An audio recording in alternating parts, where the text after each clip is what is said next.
there's an estimated $200 billion per year wasted in research that takes us nowhere. Out of the 53, 54 seminal papers that they have tried to reproduce in their labs, only something like 6 papers were in fact reproducible. Like 9 out of 10 seminal papers were not reproducible.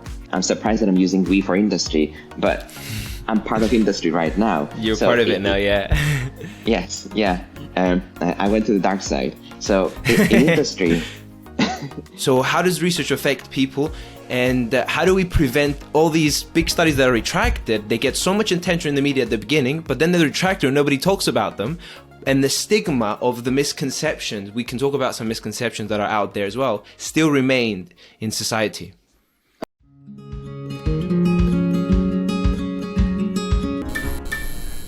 Welcome to the MedConceptions podcast, a podcast about living a healthy and more mindful life. I am very glad here to have with me today Dr. Stelios Serghiou. How are you doing, Dr. Stelios? I'm doing well. Nice to see you again, Andrea. I'm very glad you're here. I'm going to say, as I do always, a few words about you, and then we can proceed with the interview.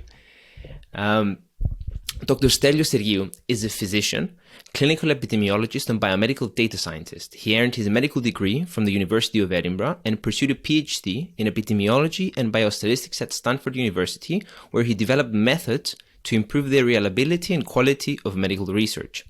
Dr. Serghiou has previously worked with Google Health and is an active participant in the Stanford Meta Research Innovation Center, which is a research center that focuses on improving the reliability and credibility of scientific research. Dr. Serghiou has published numerous research articles in top-tier medical and scientific journals, including JAMA and PLOS Medicine. He is highly regarded for his research and teaching in the field of clinical research, and his contributions have had a great impact in advancing and raising awareness about the field. Dr. Serghiou is now the head of data science at a healthcare startup called Proleo. I want to start the conversation by asking you our first question, which is, so what inspired you to go from being a doctor and pursuing a career in clinical research and epidemiology? Yeah, that's a good question. I think that there were 2 seminal experiences that I had during my time as a medical student that I guess led to the path that I have now followed. The first experience started when I was a 4th-year medical student, and I decided to engage in a clinical research project for the first time in my life. Before that, I was only doing wet lab research, and that was in ophthalmology. And when I started engaging with the clinical research, I was very intimidated because I expected to find something extremely pristine and insightful. And in many ways, I felt that I'm not good enough to be reading clinical research. But I was actually quite surprised to find the opposite, that the clinical research that I was reading was rather chaotic and not as principled as I expected it to be. So I ended up trying to collect a lot of data together, synthesize it together into what I eventually realized was a systematic review and meta-analysis. But at the time, I didn't know that was the case. So I ended up creating the worst meta-analysis you can possibly think of. But at a very similar sort of period of time, I also learned about this professor, John Ioannidis at Stanford, who was very interested in the quality of research. And to me, that was very, very exciting because I was thinking about these issues myself while reading the clinical research. So when I learned about him, I sent him immediately an email, and he, to my surprise, replied and was actually very friendly and told me that if I wanted to join him at Stanford to do some research over summer, I could. So I obviously got the opportunity and realized that through my research at Stanford, I could rediscover math through medicine, which has always been my love, and also contribute towards helping improve how we produce research in medicine. That was the first experience. The second experience, or I guess I should say that after the first experience, I was like, should I leave medicine and maybe just embark in a career as a clinical researcher?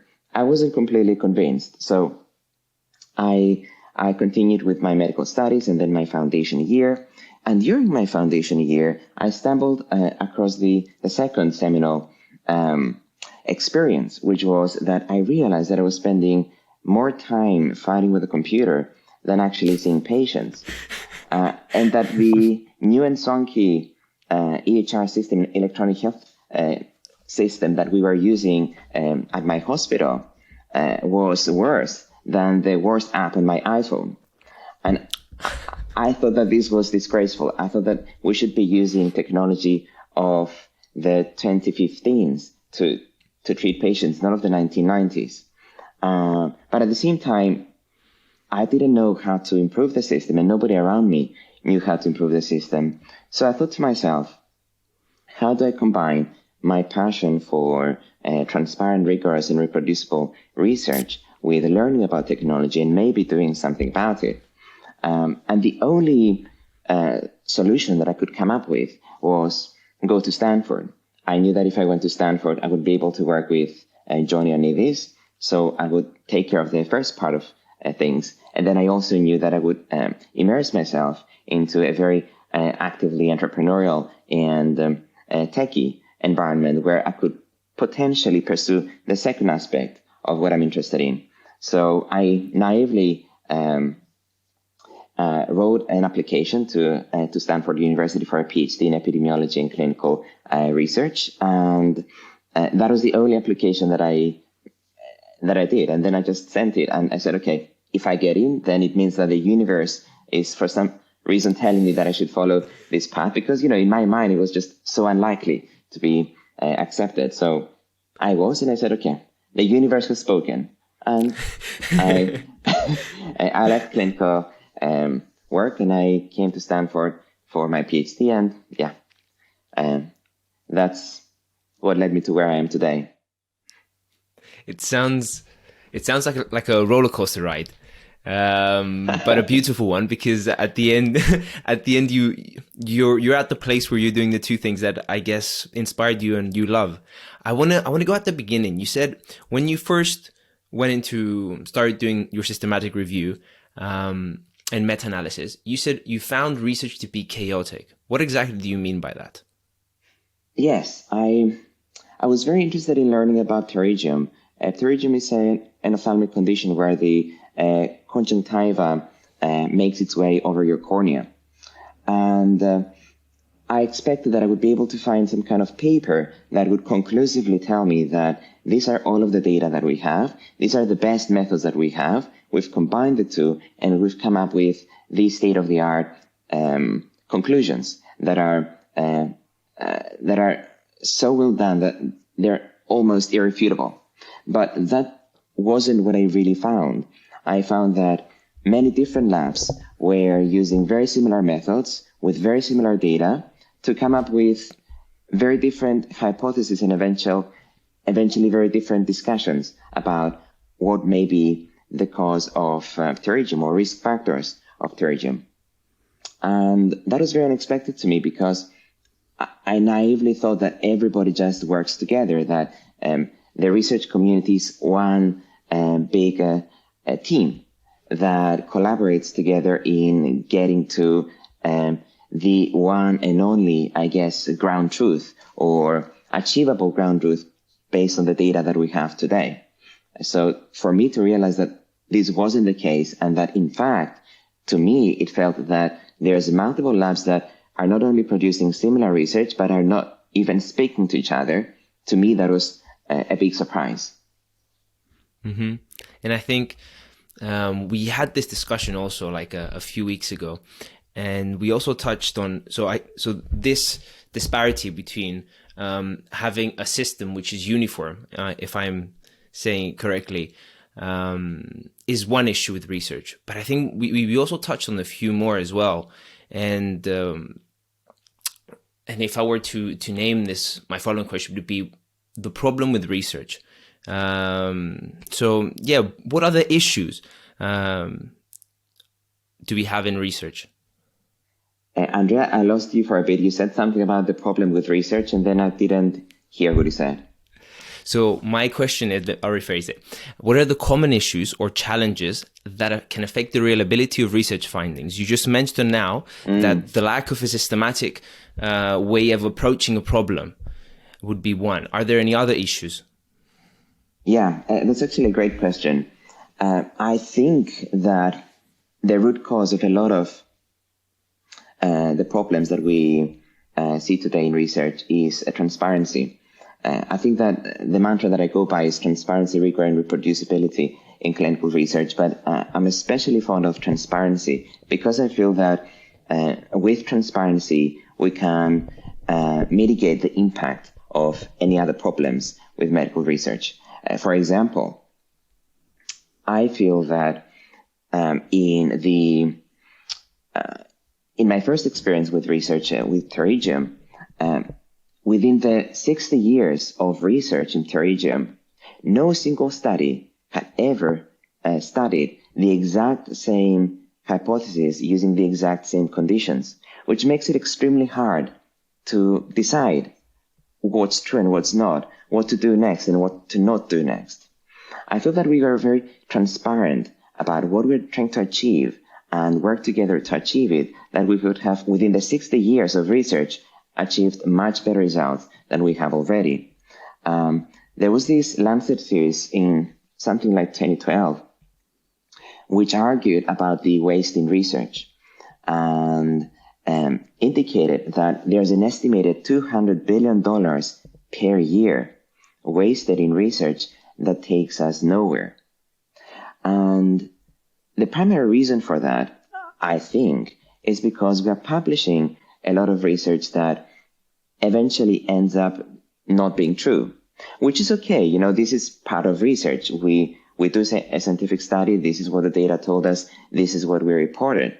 But the reason we're not learning is because we're not adequately transparent, as in we did not, as transparently as possible and honestly as possible, report exactly what we did, exactly what were our intentions when we started producing this research, how our intentions may have changed, and how we interpreted the results within the light of what we were truly trying to find. And I think that even if such a study ends up being false for a number of reasons, we at least learn, because we can deduce what may have went wrong or what may have led to the eventual results that we saw. And I think that that's very relevant to reproducibility as well. I think that reproducibility is a fundamental tenet of science. I mean, it makes sense that if something is true, if you repeat it again, but instead of repeating it in a lab in the UK, you repeat it in a lab in the US, it should work. Unfortunately, and counterintuitively, that's not the case. That's actually far from the case. I think I had mentioned to you last time that I believe that one of the fundamental steps in this saga has been the publication from Amgen researchers in something like 2012 that out of the 54 seminal papers that they have tried to reproduce in their labs, only something like 6 papers were in fact reproducible. Like 9 out of 10 seminal papers were not reproducible. And that's not only in Amgen. Bayer then published a very similar article indicating very similar experiences. Something like 2 out of 3 papers were not reproducible. And what strikes me is that this is not, random nobody labs trying to reproduce random nobody research. These are the creme de la creme of labs trying to reproduce the creme de la creme of research. That's striking. And to me, that's largely, if we exclude fraud, that's largely because of lack of transparency. Because for some reason, we were not able to reproduce the exact environment that led to the kinds of findings that the teams had reported initially. And I also see Theranos I don't know if you're familiar with Theranos down in the UK, but Theranos was this massive startup that tried to extract a lot of information about someone's blood markers using a single drop of blood, which sounds exciting as a principle and as an idea. The only problem was that it didn't work. And, again, I'm fine with things not working. I'm a scientist, and I know that most of my experiments never work, and that's okay.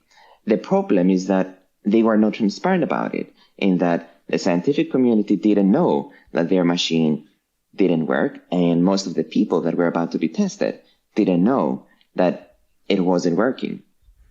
So if they were transparent enough about what they were doing, at least we would have learned from their mistakes, learned from what didn't work, and possibly build on top of that, rather than instead just knowing nothing about what happened in Theranos, other than we were about to subject a lot of individuals, thousands of individuals, to procedures that do not work and are potentially dangerous, based on the results that these machines may have given us.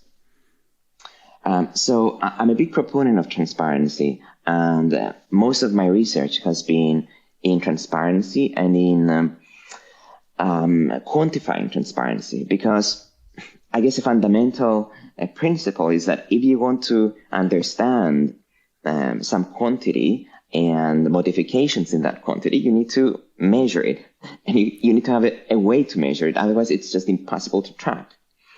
So that was actually what led to, I would say, the major study that I performed when I was in my PhD, which was about how do we measure transparency? Because we want to be able to measure how was transparency in the 1990s, how was it in the 2000s, how is it in 2020, how is it in 2050? We need to just keep measuring transparency, measuring indicators that can help us somehow quantify what we believe are important principles. So we came up with some principles. I'm not claiming they're perfect. In fact, I would be surprised if they are perfect. But, there's a starting point. There's a step in the right direction. I hope so. It's a step. So we said, okay, there's, conflicts of interest. There's funding disclosures. There's sharing data. There's sharing code. There's pre-registration of studies. And we decided, okay, these are 5 principles that we can use. They've been previously suggested by others, including ourselves. So let's just start with those. And a common theme in what I've been trying to do, which ties in my research interests with my medical interests, is using technology. I mean, to me, it just doesn't make sense to be using a spoon to build today when we have, big, large, fancy machines. It just doesn't make sense. So to me, it doesn't make sense for someone to be going manually through paper by paper, reading line by line to extract information when we have machines that can do that for us. So my research was about how do we take such studies that have previously been done in 100 or 200 papers and instead run them across millions of articles. Actually, how do we automate it so that it can run across the entire literature forever?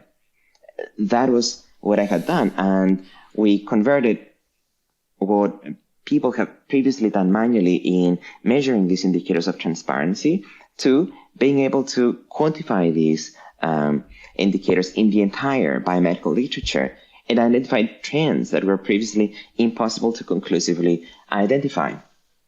I guess one trend would be, a very positive trend, would be the conflicts of interest.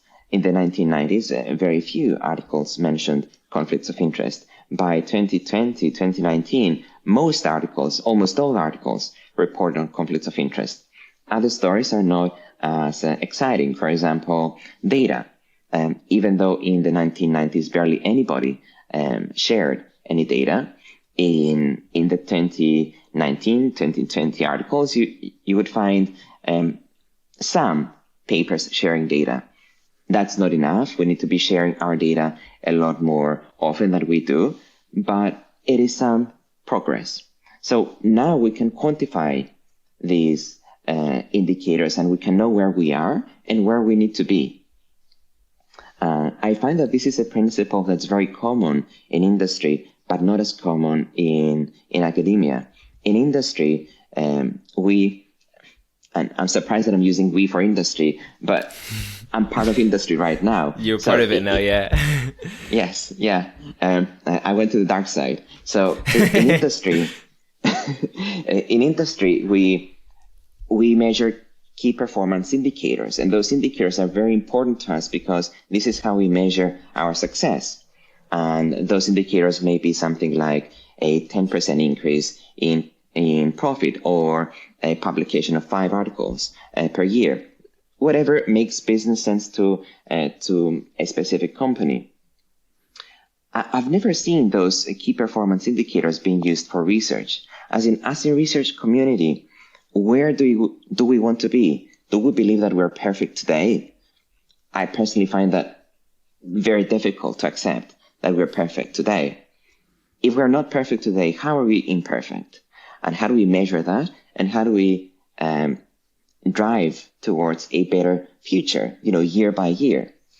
And that's something that was fundamental to what we were trying to do in my research, and what I believe is very important for the research community if we are to become better in what we do. You've mentioned so many things which are so interesting, and I think you've mentioned them in such a humble way that I want to put some more. I want to put some more weight on them, because the statistics you gave at the beginning, which about the reproducibility of science, I came across of them as well, and they're shocking. How little of the research that is out there we can reproduce, and this also leads to many studies being retracted, and what usually happens is, because these studies are so high profile, and they're not at small journals, they're at very big journals like Nature, etc., they affect public opinion. And I think this is something that we can talk about, because this is where it all boils down to. How does this research affect practically my patient, and how does this research affect people and the opinions of people? So I want to talk about this a bit more. So how does research affect people, and how do we prevent all these big studies that are retracted? They get so much attention in the media at the beginning, but then they're retracted and nobody talks about them. And the stigma of the misconceptions, we can talk about some misconceptions that are out there as well, still remain in society. Oh, absolutely. I think that especially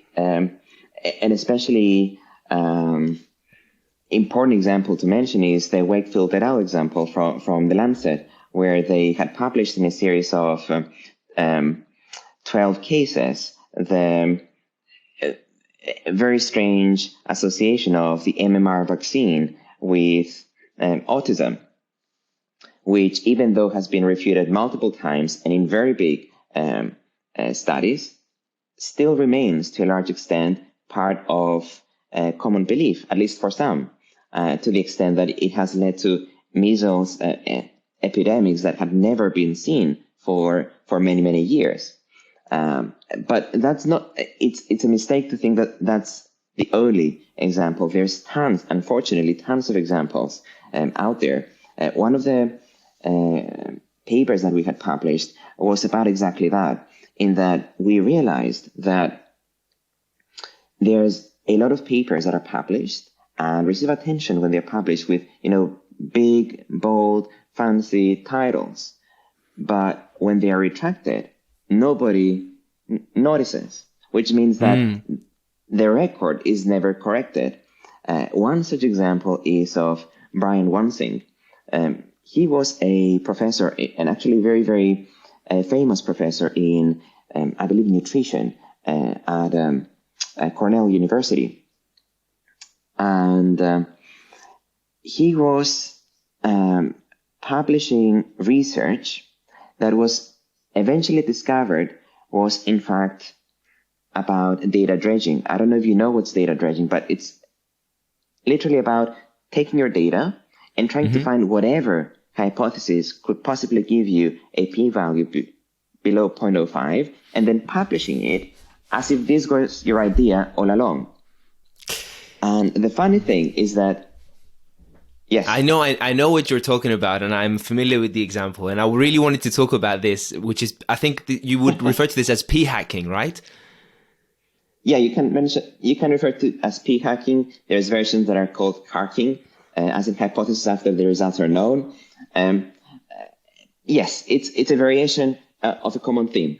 Please continue. The funny thing is that we would have never found out. The reason we found out was that this person was actually bragging about how good he is in finding p-values below 0.05 on his blog post.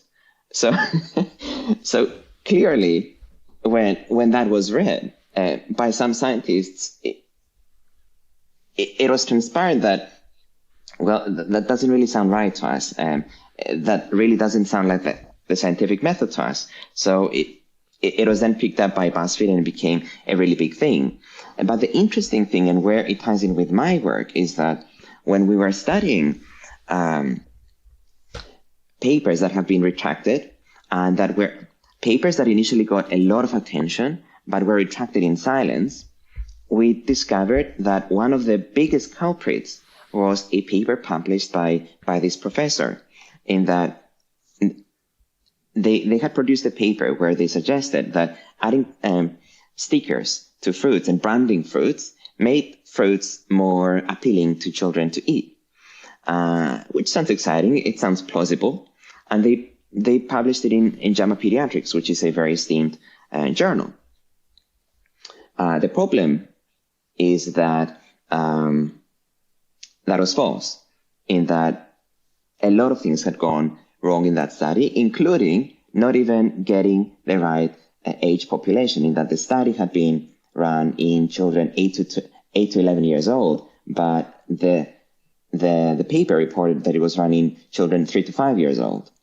The problem with that is that it had gathered a lot of attention when it was published, because it's something that can make that can easily make a good headline. But the other problem was that when it got a bit of attention when it was retracted, it was promoted for the wrong reasons. As in, people were reminded of this article when it was made known that it was retracted, and they started retweeting the initial wrong findings, which is crazy to me. Yeah. And we had found something like more than 700 retweets of the wrong finding when the paper was retracted. So we really need to find better ways of identifying articles that can contain false assumptions, false data, falsehoods, and also how we remove them from the public eye in a way that corrects the record. I think that anybody reading newspapers would tell you that cancer has been solved hundreds of times by now. But it's not true. We know that it's not true.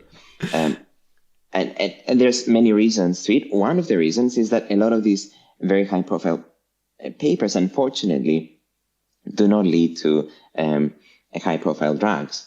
And that was very convincingly shown to be the case in the reproducibility projects. There was this reproducibility project in psychology, then there was this reproducibility project in cancer biology, when they systematically tried to identify 100 very established, very high-impact papers published in cancer biology, and then give them to very established labs, but the different lab, not the same lab, to reproduce. And they found that it was extremely hard to reproduce. Only very few of those papers they could reproduce. Of those papers that were reproducible, as in you could sort of get what you needed from the paper to reproduce, very few could actually be implemented. And of those that could be implemented and studied, and the exact same experiment was done, very few eventually had the same results. Most of them had either no effect or much smaller effect that was initially identified. So to me, it's not a surprise for many of these headlines to not lead to meaningful outcomes. But at the same time, I don't think that it's common knowledge that this is the case, that we researchers, I think, could have been doing better. Mm-hmm. No, I totally agree with you. And I think if we take the perspective of a layperson who doesn't have any experience with research, and you go up to them and you give them a very nice headline, just as you said, we've solved prostate cancer, this is the solution, and they take it as if this is it has happened, like it's in the news, it's like there's no, I can't debate it, there's no reason me going and questioning that because it's a fact. And the truth is that it's not. And this is where reproducibility comes into. I found a few pieces of research that I also want to share, and they're pretty shocking as well. Like this was a survey. This was published in Nature in 2016. It's a survey of about 1,500 researchers, and they found that 70% of the respondents had tried and failed to reproduce another scientist's experiments, and more than half had failed to reproduce their own experiments, which is shocking. It's shocking. And go for it. Yeah. I was gonna say what's more shocking to me than that is that we accept it and we're barely changing anything, despite knowing that that's the case. And I cannot believe that anybody that does research has not had a personal experience of any of those. And no, yeah. I agree with you. What I wanted to say here is, we've discussed this the previous time as well, is that with my limited experience of research, it was shocking to me how easily fraud, how easy it is to be able to bias your results.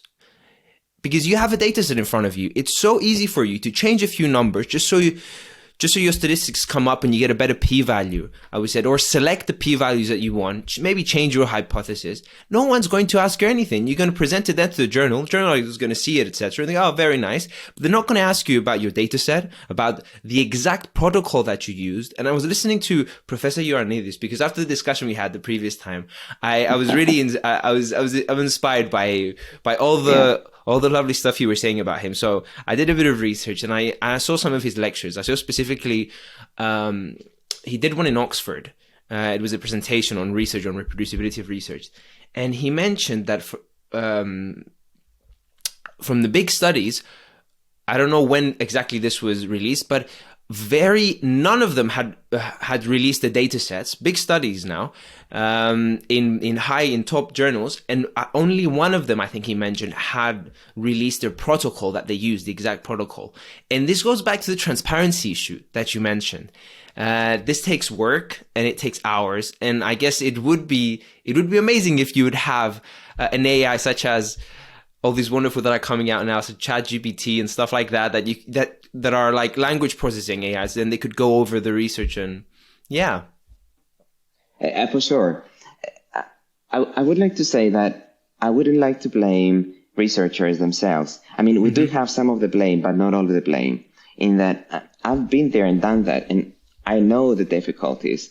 I know how easy it is to mess with your results or slightly alter your hypothesis in a way that gives you a much stronger p-value. I know how tempting it is to do that.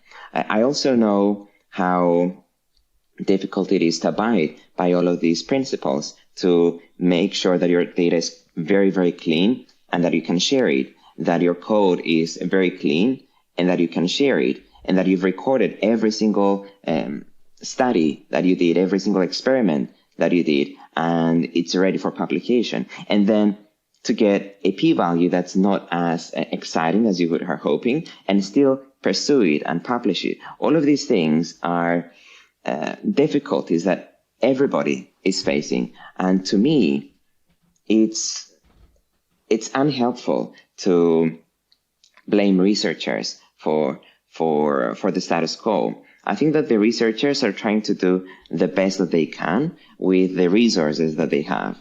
I think that if you take the example of a PhD student, the goal of a PhD student is to finish their PhD. That's the primary goal.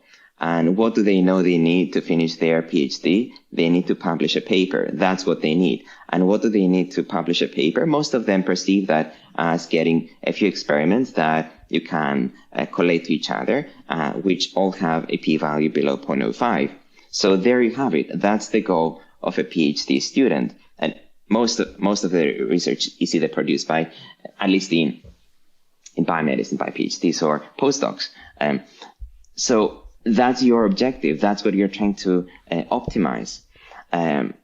Unfortunately, that's not what leads to the best possible research, in that to get to that, the easiest way to get to that is to maybe slightly change your hypothesis to abide by what you see. And by what you see, I mean what leads to lesser p-values. You don't have enough time to make your data look great for sharing. You don't have enough time to make your code great for sharing, and you just go with what you have. In industry, it's very different in that you have a single person to do all of those. You have an engineer that's coding up all of your work. So you know that your work is done in the best way possible in terms of coding. You have someone who's curating the data for you. So you know that the data is going to be as tidy as possible. The research objectives are very strictly defined from the very start, simply because you need objectives that abide by your business goals. So in industry, you end up naturally implementing a lot of these, not because you're better, but because you have the resources to implement all of these. And also, your objective is different. Your objective is not to graduate with a PhD. Your objective is to make money, and you cannot make money with a product that doesn't work. In the same vein of incentives, I think that what really causes these or part of this status quo is funding, which is, I guess, in many ways the major incentive for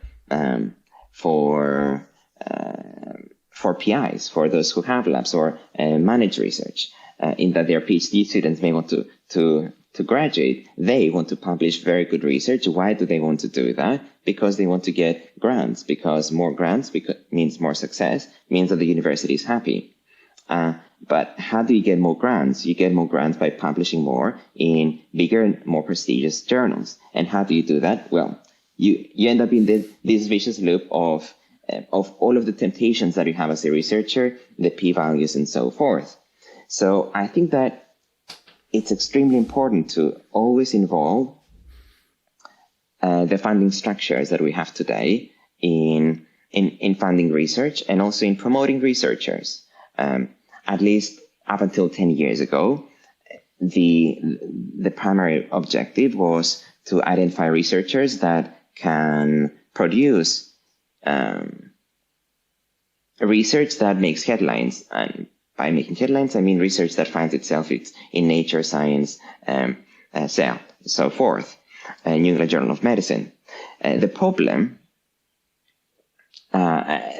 is that by prioritizing such research, you're prioritizing a lot of the issues that, unfortunately, you need to keep producing this research. I mean, it's almost impossible to keep producing research that makes headlines after headline every year. But it's important. It's like having a Michelin star. If you have 3 Michelin stars and in a year you lose one of the Michelin stars and you end up with 2 Michelin stars, everybody is surprised and says, oh my God, this restaurant lost one of its Michelin stars. But it's the same in research. If you keep publishing in Science and then 1 year you do not publish in Science, people can wonder what happened. Why are they not publishing in Science? And it can also be part of your psyche, and expect from yourself to publish in those journals, which means that you have a lot of biases, internal cognitive biases that affect what you do as a researcher. These may not be true for most researchers, but are at least true for some researchers. And every researcher, including myself, has internal cognitive biases that can have an impact on what they do. And that's why transparency is very important, because if you have cognitive biases and you make them clear in your paper, then others can interpret what you do within the context of those biases. A funny story is that when I was about to publish one of my papers from the PhD, I wanted to put as conflicts of interest that I want to graduate with a PhD, because I really felt that this can have an impact on the decisions that I'm making in running this study. I wasn't allowed to do it, but I think that it's important to be stating cognitive biases that can have an impact on what we do as researchers. I think we can take it from here, because I was going to kind of shift the focus now, because I think you mentioned we outlined the problem very well. So there's two things that are missing. Correct me if I'm wrong. This is what I'm taking as a summary. So one of them is transparency of research. So this is what you see the PhD project on, transparency in research. And then the other one is the incentives behind research, and the incentives which are laid out by the people that are doing the funding. And then you also talked about this vicious cycle, which you're right, is the sad thing about research is that most researchers are poor, because there's the money in it comes from funding. And it's from my understanding that it's a few of the elite that get most of the money. Correct me if I'm wrong about this, but this is from my limited exposure to the field. And I think we've outlined that very well. What I wanted to ask you is, what should lay people, keep in mind when they see these headlines? Because this is a problem that's not going to be solved, I guess, from one day to the next. It's a problem that's going to be solved over the next few years. I mean, it's difficult to give general advice. I think that a sensible advice would be to trust these headlines only coming from major journalistic venues, and definitely with a bit of caution. Science is difficult, and what we may think is true today, we may not think is true 5 years from now. So they need to appreciate that there's a large amount of uncertainty in science. Every statement that we make in science is actually probabilistic. It's, the difference between deductive logic and what's the other? Deductive and inductive logic. Yes. So in deductive logic, you can use, principles that are part of nature and math to prove that something is true. In medicine, that's extremely hard to do. So we use inductive logic, which is about probabilities. So there's a probability that what we said is true, but a probability means that there's a large probability that what we said is also false. So I think that in general, as a society, we need to become more comfortable with uncertainty.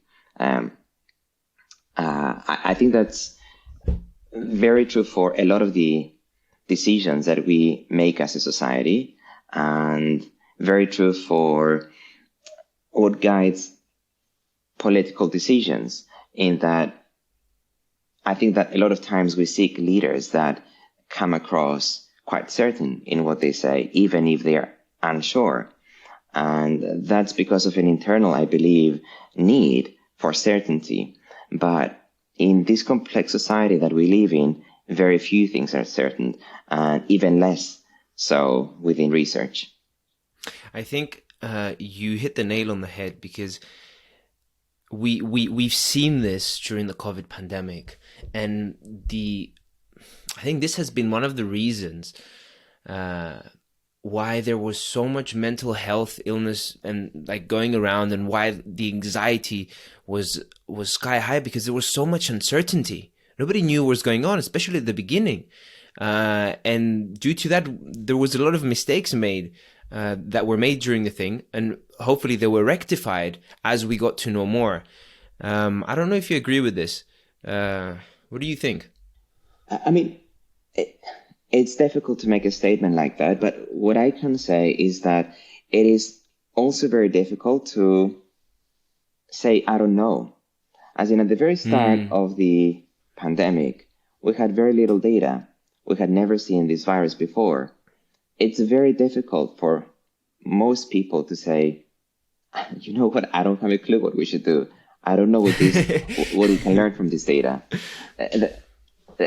I mean, we do have the statistical methods to quantify this uncertainty. If you're using a Bayesian approach to estimating some kind of effect or some probability that your hypothesis is true, you can quantify your uncertainty.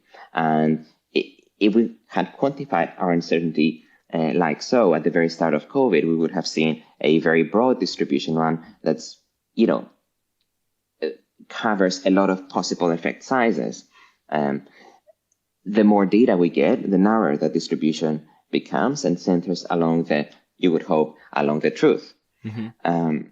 I think that it's very difficult for most of us to indicate that. And it's not only difficult to indicate it as a person, it's also difficult to abide by that within your scientific career, simply because you make your career by being actually quite certain. For example, a Nature paper would read something like, we've discovered this thing about COVID, which is very important about COVID and so forth, but it has to come across very certain. That's the expectation.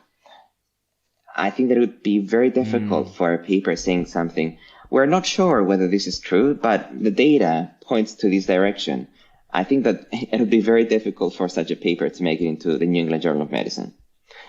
So there's definitely an incentive in science to come across as more certain in something that you truly are. I think this is a lesson we can all learn. I think that we need to find ways to make researchers more comfortable with saying that I'm wrong, or that I don't know, or that I'm uncertain. I think that's part of why we're not as transparent as we could, because we can feel that if we truly say how we arrived to our hypothesis and what we truly believe are the limitations of our study, that others will doubt our findings and will doubt even ourselves as capable researchers. I remember the very first paper I had submitted for publication.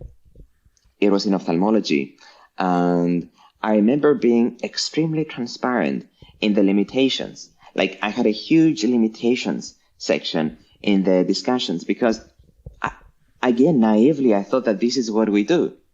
We just write the limitations of what we did. Yeah. And it was funny because I got a reply from the editor to that paper saying that, thank you for your submission, blah, blah, blah. Unfortunately, the limitations that you noted are not inconsequential, so we cannot accept your publication. The funny thing, which is in itself funny and naive for myself, but also what's even funny or tragic to me is that the limitations that I was mentioning there were not limitations that were unique to my paper. They were limitations that are generally true for any systematic review and meta-analysis. I was simply noting the limitations of the methods that everybody using systematic reviews and meta-analysis uses. Yeah. But they are very rarely made explicit. Mm-hmm. No, you're completely correct, I think. And there's a lot to be said about humbleness as well, because maybe you mentioned this before. We seek leaders that show that are certain. But I think we do also appreciate leaders. We do appreciate leaders who are brave enough in order to say the I don't know, or maybe we just need to wait until we take a decision. I think it's part of human nature to want everything. Unfortunately, it's very hard to find individuals that can give you everything. I think that it's important for us to recognize that we are human, and because we're human, we experience temptations and difficulties, and that's okay. That's part of being human, and difficulties and being wrong is part of doing science. What's not okay, and we need to become more comfortable with, is being able to say that we didn't know, or that we're not sure. I think that needs to become more okay than it is today. Mm-hmm.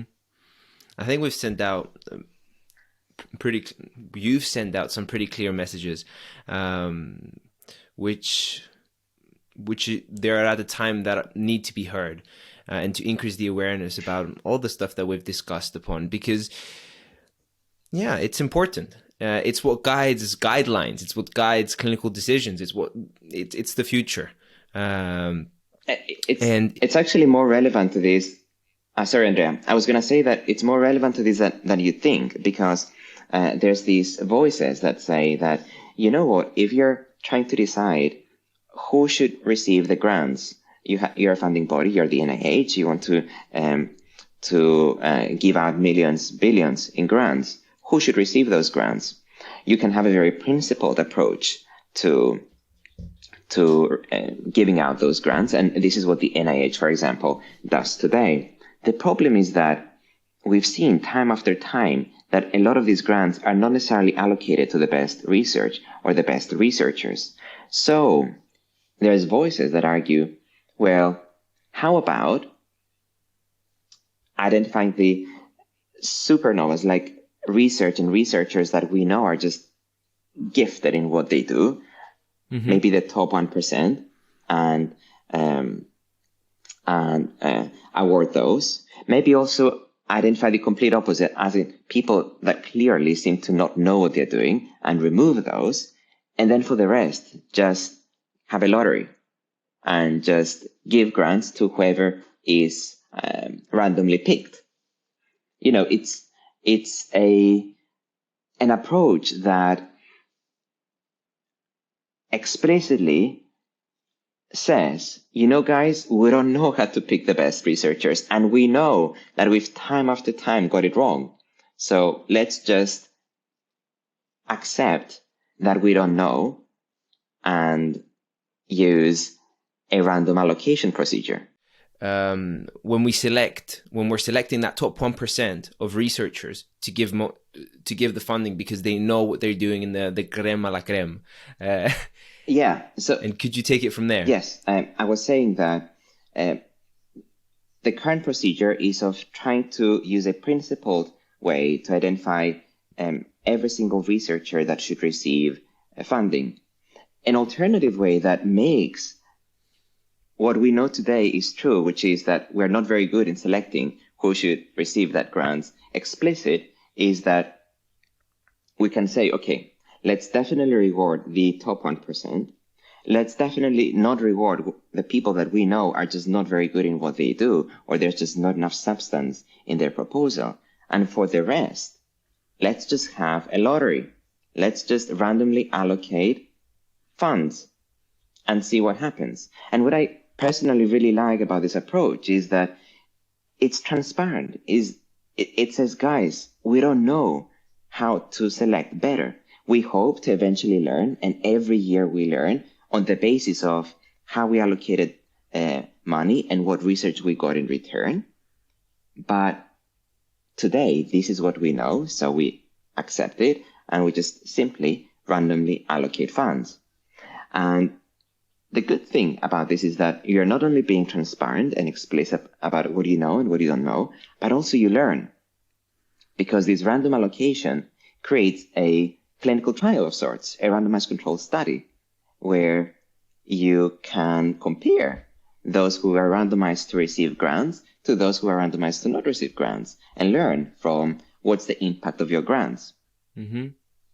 That would be very interesting to see the results, though, and then do research on the method that you're allocating grants, researching the methods of allocating grants. But those are the merits of transparency, Because when you're transparent about what you know and don't know, it means that others can build on it.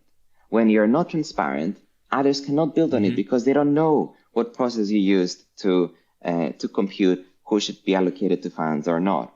And you can think of that procedure as it applies to many other things in life, where there are selection procedures and we have to select those who receive something or do not receive something. Mm-hmm.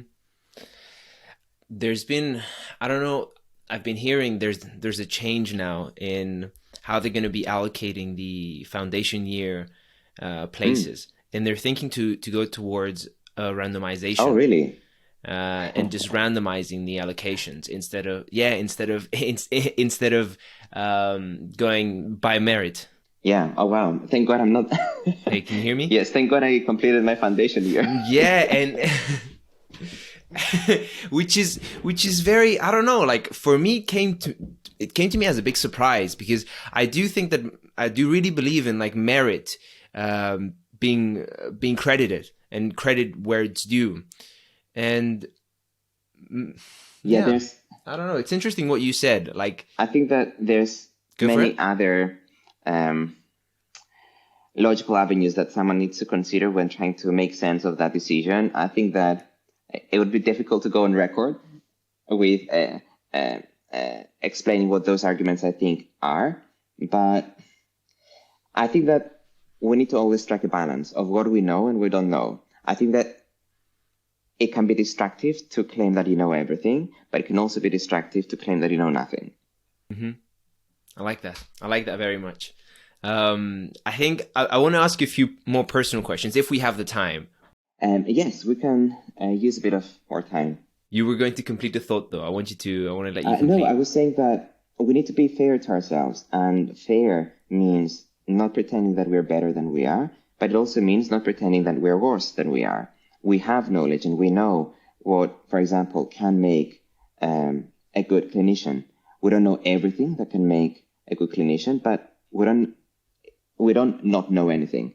So I think that optimal decision strategies should take all of what we know for what we know, and that's actually a huge scientific discipline, decision science, which I think we should be learning a lot more within medicine, because being a doctor is all about making decisions.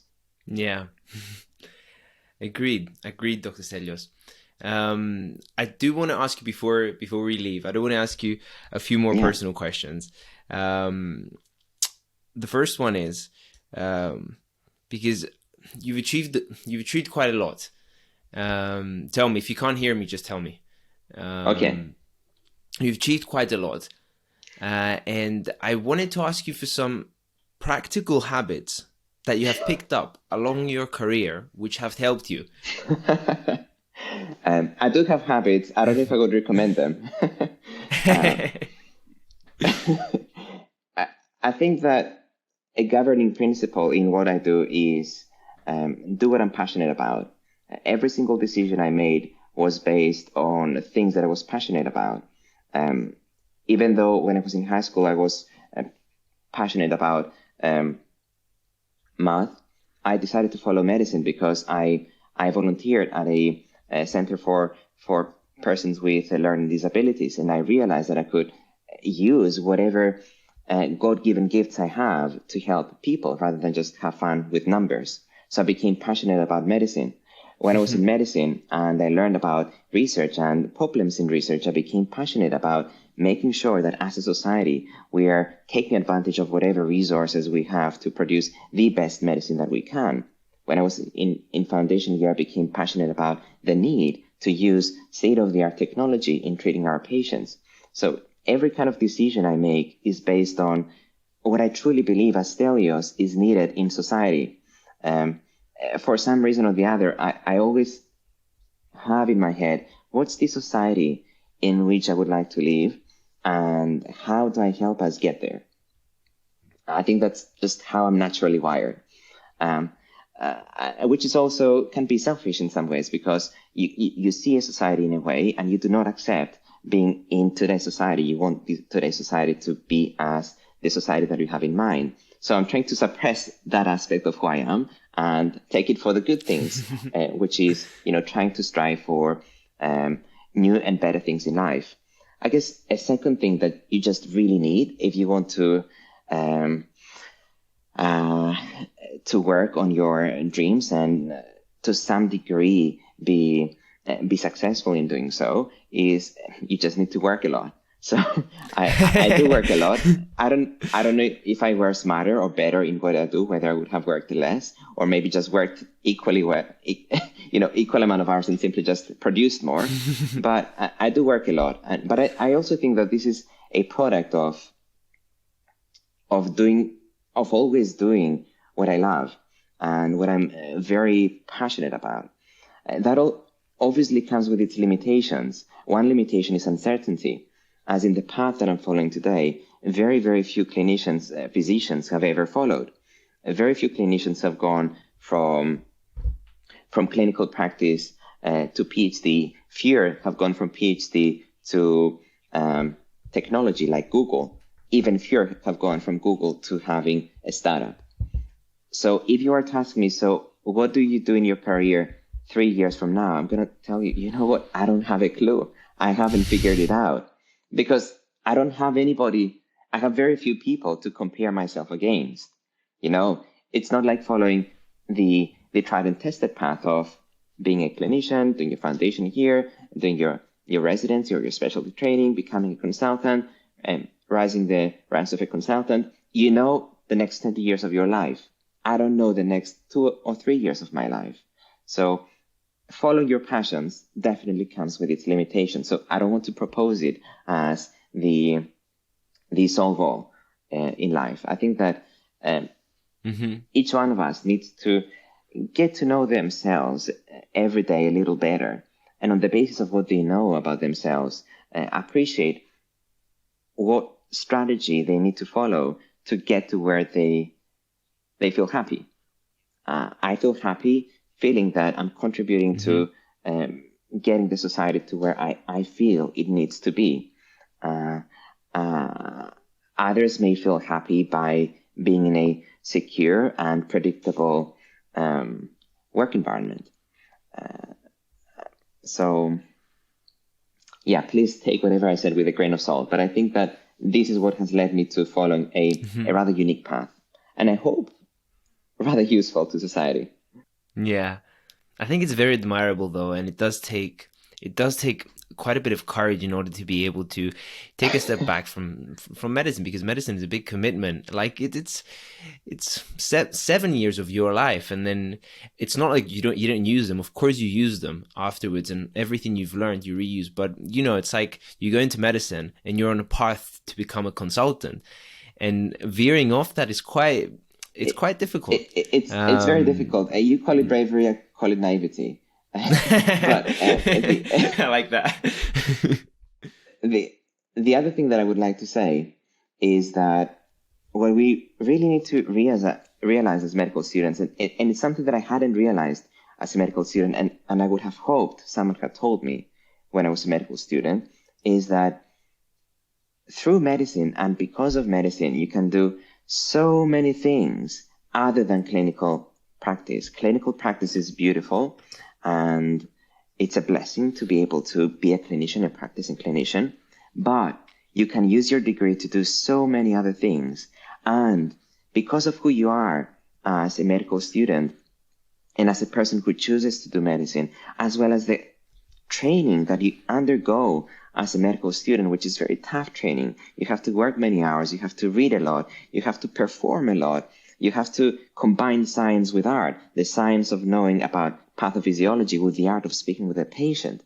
You become such a complete person that's very difficult to achieve with many other university paths. So I actually feel very, very lucky to have chosen medicine.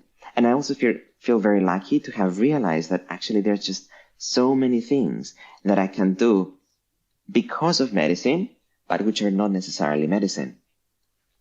You can be a researcher. You can be a practicing clinician. You can be a consultant. You can work at a nonprofit organization. You can start your own startup.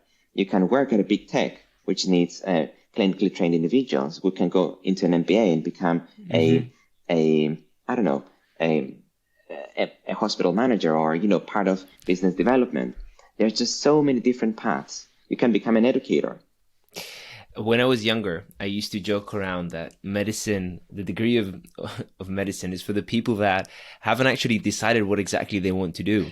And I think this fits in perfectly here, because it's a degree which, like you said, it gives you so many skills. And I'm realizing it now because I just started my clinical years now, and it's truly amazing how much reflection you get to do on everything, on the way you speak to people, the way you interact with people, the way you look at people, the way you respond to things that they said. Like what happens now is we have sessions where we're recorded with actors on taking histories, and you've gone through this as well. Like, it's not something new to you, but for people outside and doing other degrees, they don't have this experience. And like sitting in a semicircle with all your classmates and then watching your recording of an interaction with a patient actor who's actually like an amazing actor. They can cry, etc. And in this situation when you feel so uncomfortable, but the feedback you get and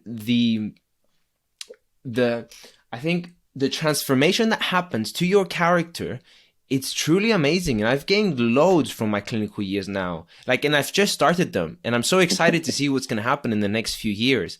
And I can see these skills helping me not only in medical school, but also in the other aspects of my life. So you're right. A medical degree is an amazing degree, and you can do so much with it. And you'll see that you learn even more. Like, as soon as you become a foundation year doctor, you'll see that you have to learn how to perform at the peak of your abilities when you're extremely tired and under extreme pressure. And then you receive feedback on how you performed from your superiors or your attending, your clinician. And that's fantastic. And I think it just trains you to be good, to learn how to be really good in what you do, whatever that is. So I think it's fantastic training, and I would never take it back, even though it was a lot of years of my life. I wouldn't take it back. I just feel that I wouldn't be who I am today if it wasn't for medicine. Like, whenever I stay up until 2 o'clock, 3 o'clock in the morning, just doing work for the startup, to me it just, I don't know, because of medicine, I feel that I was just working so hard there, and as a clinician, I went through such hardship that I feel, look at the blessing of being at my nice desk and staying up until 3 o'clock in the morning. I could have been running around the hospital without any food, without having time to go to the hospital, and with 5 people that are ready to crash on me.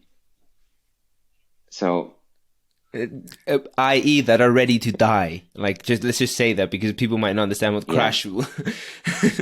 The responsibility you get thrown is, I can imagine, it's huge.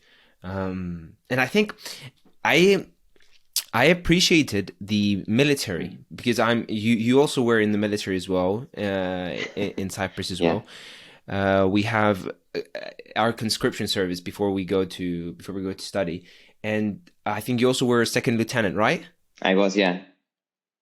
And I think that experience for me transformed me immensely and prepared me rigorously and for the first few years of medical school.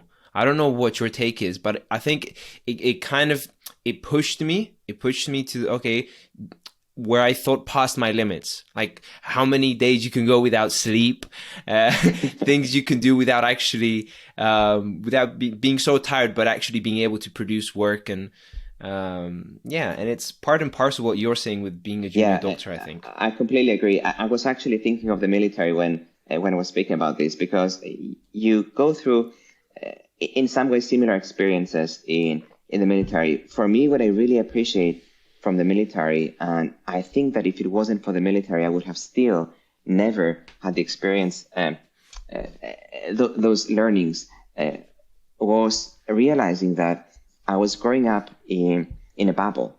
And I realized that there were people out there that think very differently than I do, act very differently than I do, and make decisions that are very different from the decisions that I make. And that's okay. They're part of Cyprus. They're part of who I am, my country. And for me, that was a very, very important lesson. And the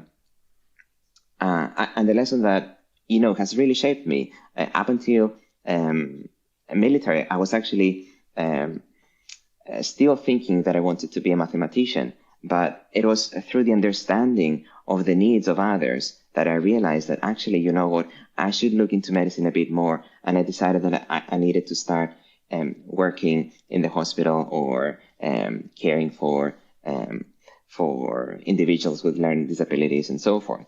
So it really shaped me.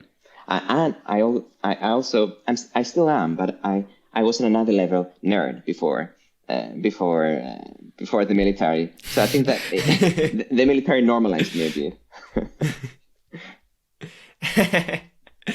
I couldn't agree more with you, because I really felt what you said. I was in my own bubble, and then I went out and I actually saw the world, because I really do think that the military sometimes is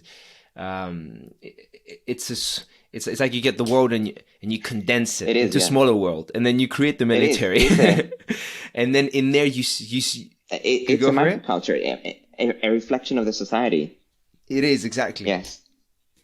And then you get to see you get to see the beautiful side of some people, and you get to see the stuff that's under the rug that nobody wants to see, but you also get to see that. And I think that that is a culture shock, and that is also it matures you. It matures you a lot.